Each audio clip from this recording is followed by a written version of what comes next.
दरवाजे के पीछे क्या था? आर्यन की धड़कन तेज हो गई थी। उसकी आंखें राहुल की काली पुतलियों पर जमी थीं। वो अब भी बिस्तर पर लेटा था, लेकिन उसकी आंखों में कुछ ऐसा था जो इंसानी नहीं लग रहा था। अचानक धड़ाम, दरवाजे पर फिर से जोरदार झटका लगा।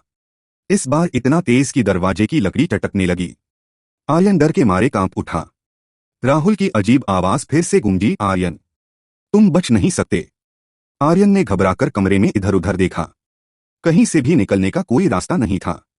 तभी उसकी नजर खिड़की पर गई, लेकिन वो पहले ही किसी अनदेखी ताकत ने बंद कर दी थी। Cut cut cut.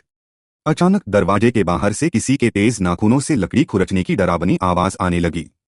आर्यन ने हिम्मत जुटाकर दरवाजे के नीचे झांककर देखा, लेकिन जो उसने देखा उसकी रूह कांप गई। दरवाजे के बाहर कोई इंसान नहीं था। वहां कोई अजीब सी काली आकृति थी, जिसके लंबे नुकीले नाखून फर्श पर घिसट रहे थे। उसके पैर उल्टे थे और उसकी आंखों से अंधेरे की लहरें निकल रही थीं। तू बाहर निकलेगा तो तेरी रूह भी मेरे साथ चल पड़ेगी। वो भयानक आवाज फिर से आई।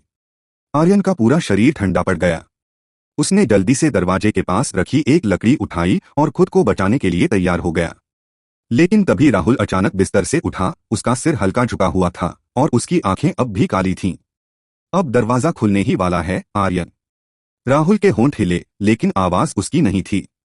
आर्यन ने कांपते हाथों से दरवाजे की ओर देखा। दरवाजा अब धीरे धीरे खुलने लगा था। अब आर्यन का क्या होगा? दरवाजे के पीछे कौन है? जानने के लिए अगला भाग जरूर देखें। सब्सक्राइब करें। अब सस्पेंस और ज्यादा बढ़ गया है। क्या मैं पार्ट 9 लिखूं?